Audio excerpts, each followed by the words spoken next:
অশ্বিনী গোসাই যে গানটি রচনা করেছেন শেষ পংক্তিতে যে মনের মানুষ কোথায়, সেই হরিচাঁদ ঠাকুর।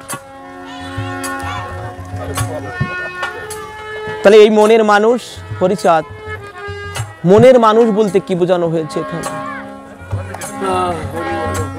আমার ভালোবাসার মানুষ, আমার প্রাণের মানুষ হরিচাঁদ ঠাকুর।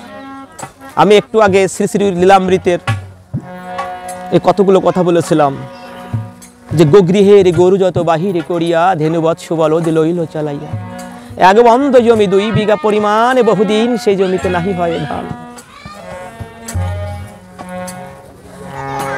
এই গোগৃহের গরু বলতে বোঝানো হয়েছে একটা সময় ছিল আমাদের এমন একটা সময় ছিল শিক্ষা দীক্ষা মান সম্মান কোনো কিছু ছিল না, তাই সেখানটাকে গোগৃহ বলা হয়েছে।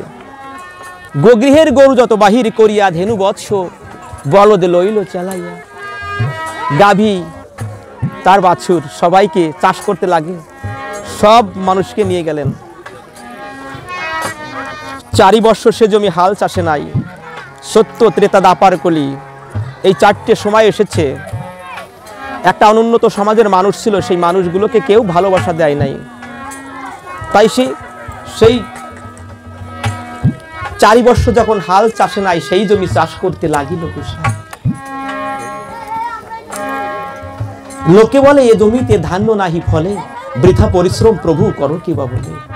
হরিচাঁদ ঠাকুর যেমন ভক্তবৃন্দ নিয়ে এই জ্ঞান দান করতেন, তাই কুচক্রী মহল পিছনের লোকে বলতো, হে ঠাকুর তুমি যাদের নিয়ে বসেছো জীবনও ওই জমিতে সুফল হবে না।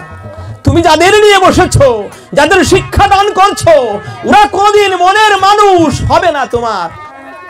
তাই যশোমন্ত পুত্র হরিচাঁদ ঠাকুর বলেছিলেন, যশোমন্ত পুত্র আমি নাম হরিচাঁদ, এবার করিব আমি পতিতাবাদ।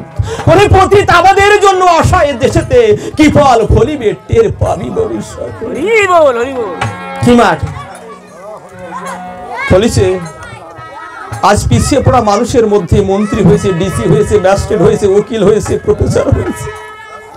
আমার হরিচাঁদ ঠাকুরের চাষ আবাদের ফসল।